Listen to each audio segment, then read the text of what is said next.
What is going on, guys? This is Cap, otherwise known as Unknown Comic Facts from Instagram, and welcome to my official first video for my YouTube account. If you have not followed my Instagram, then please do so. The link is in the caption, and if you are watching without being subscribed, then I will ask you to please do so as well, so that we can get this channel going and make it a part of the YouTube comic community.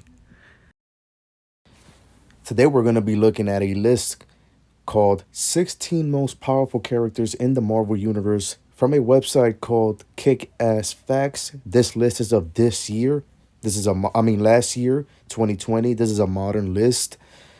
So I expected to see some knowledge, but when I saw the list, I was completely bamboozled by the lack of knowledge that it had because this list is completely inaccurate and we're going to be debunking it. You see, I'm not very fond of lists like these, even though I've made them sometimes on my comic book page on Instagram. But I consider myself to be a person who knows about comic books, who's been reading, because I've been reading them for a very long time, and I understand them.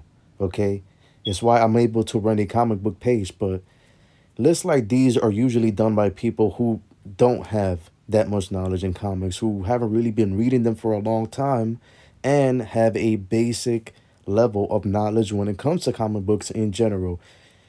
So we're going to get to number 16.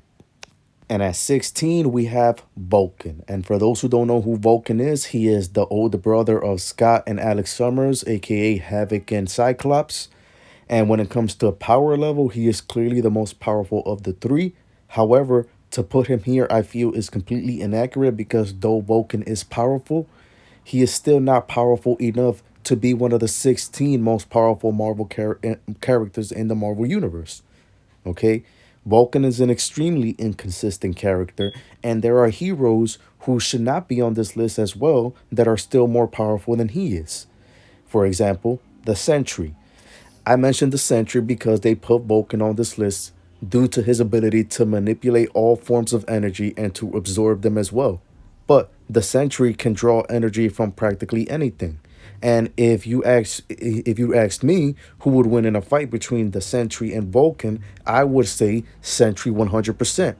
Now, I don't think Sentry belongs on the list of the 16 most powerful Marvel characters. So, if Sentry is more powerful than Vulcan, why do they think that Vulcan belongs on this list? It makes no sense. Vulcan is probably not even as powerful as Gladiator, who easily defeated him. At number 15, we have Sakaar, the son of Hulk. Now, I don't know why Sakaar is on this list, just like Vulcan, because Sakaar is a character who is mostly known for his strength, not his overall power. Okay? They have him here because he beat Juggernaut in a fight, but again, this is missing a lot of context. Okay? The reason why he beat the Juggernaut in a fight is because he was able to use his old strong power, which is basically the equivalent of the Iron Fist. However, even though he beat the Juggernaut, it didn't really matter because the Juggernaut was not necessarily hurt, even though he did lose the fight. And Sakaar just doesn't have enough time in comics to be considered one of the 15 most powerful characters in the Marvel Universe. He is just not that. So I don't know why he's on this list. It just doesn't make any sense. At 14, they have Odin. Now, I don't mind Odin being on this list because I happen to agree that he is one of the 16 most powerful Marvel characters. However, my problem with having Odin this low is the person they have ahead of him. And that person is Hercules. Again, another character who is known mostly for his strength and not his overall power. There is just absolutely no way that Hercules is more powerful than Odin. Okay? Odin is a sky father. Hercules is a god. That's it. There have been many moments where Hercules has been amped, but base Hercules is definitely not more powerful than base Odin. I don't know why Hercules is on this list. Hercules should be on a list of the strongest Marvel characters, not the most powerful. Trust me when I say there is a difference. At 12, we have the Grandmaster. And again, I ask, why? Why is the Grandmaster at number 12? Why is he ahead of Odin? I don't know. The Grandmaster doesn't necessarily fight people. Yes, he is powerful, But one of the 16 most powerful beings in the Marvel Universe? No, absolutely not. He rarely ever fights people. His whole thing is about his games. That is it. At 11, they have Galactus, who I agree should be on this list. Probably is a little too low, but overall, I agree that Galactus is this powerful to be here. At number 10, we have Magus. And I understand putting Magus on a list like this, but in my opinion, Magus doesn't have the face or the appearances to be put ahead of somebody like Galactus. And he is a relatively unknown comic book character who not many people know a lot about. So putting him on this list, to be honest, is, I guess an attempt to show knowledge, but I'm going to say no.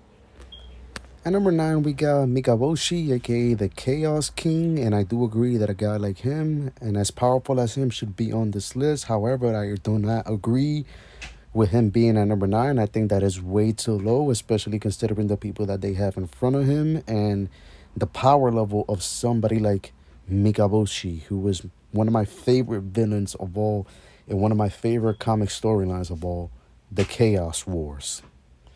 So I agree with this. Number 8, we have Sidorak, and again, I agree, but also I am going to say the same thing. I think that Sidorak is ranked way too low, especially considering the people they have ahead of him, and I'm going to explain why. However, Sidorak's place on this list should always be cemented, no matter who does it, because he is that powerful. So again, I like this. And at number 7, we have the Phoenix Force. Now, the Phoenix Force is another powerful entity who I do agree should be on this list, but I also am going to say the same thing. She is ranked way too low considering the people they have ahead of her and her capabilities. The Phoenix is above any Skyfather and even above somebody like Galactus. Okay, in my opinion, she should be top 5. And at 6, we have Franklin Richards. Keep in mind that I love Franklin Richards. He's actually one of my favorite comic book characters. But for the most part, Franklin is a child who hasn't reached the full potential of his power. And to rank him ahead of guys like Sidorak, Mikaboshi, and beings like the Phoenix Force is just a little fishy to me because they're clearly at full power while Franklin is not, especially these days, because he has lost a fraction of his power. At 5, we have Eternity, and again, I think Eternity is ranked a little too high, especially considering the fact that he is literally a part of Mikaboshi, basically an avatar of him. Without Mikaboshi, Eternity wouldn't exist. So again, I think Mikaboshi should be at number 5 or in the top 5 in general, and definitely ahead of Eternity. So that's that. And at number 4, we have the Living Tribunal. And the Living Tribunal is one of the most known characters in Marvel history. Okay. In recent days, he's become something of a jobber. But quite frankly, I just don't think he's as powerful as the people who were ranked before him, like, Mikaboshi again, or Sidorak, or, even the Phoenix Force, especially these days, considering the fact that he has turned into a jobber. Okay. And this list was made in 2020. So again, I am going to disagree with this. At number 3, we have the Beyonder, who I agree is a top 3 most powerful character of all in Marvel and one of the most powerful comic book characters of all time. He is literally awesome. I love the Beyonder. I loved him in Secret Wars. He is literally one of my favorite characters of all time. And any list that doesn't have him in the top 3 is immediately inaccurate. Okay? And next up, we have the one above all. Why is the one above all number 2? I mean, literally the point of his name means that he is the one above all. He is the most powerful of them all. He is the God of gods. He is the one and only. Okay? Like literally the creator of everything. Who do they have ahead of the one above all? Of all people. Who?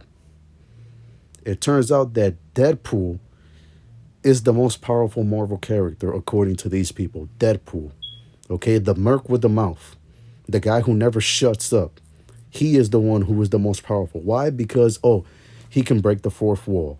Oh my God, how special. Literally disgusting. Okay. I hope this is a joke. However, I have heard many stupid takes when it comes to comic books on Instagram, on Amino, on Facebook, on YouTube. So I wouldn't be surprised if anybody believes this, but I am just going to make this very clear. Deadpool is nowhere near one of the most powerful Marvel characters of all time. And I mean of all time, nowhere near. Okay? The healing factor, the ability to break the fourth wall means absolutely nothing. Okay? Nothing. So please miss me with that bullshit. This list is immediately disqualified from being taken seriously. Well, guys, we have reached the end of the video, and I hope you guys liked it, even though I'm sure I've made plenty of mistakes. But again, I am new to this YouTube thing, and I hope you guys are patient with me because sooner or later I will learn how to be better at this and make even better videos. If you liked what you saw, then please subscribe if you are not. And if you are not following me on Instagram, then please do. It is in the caption. And thank you so much for sticking through.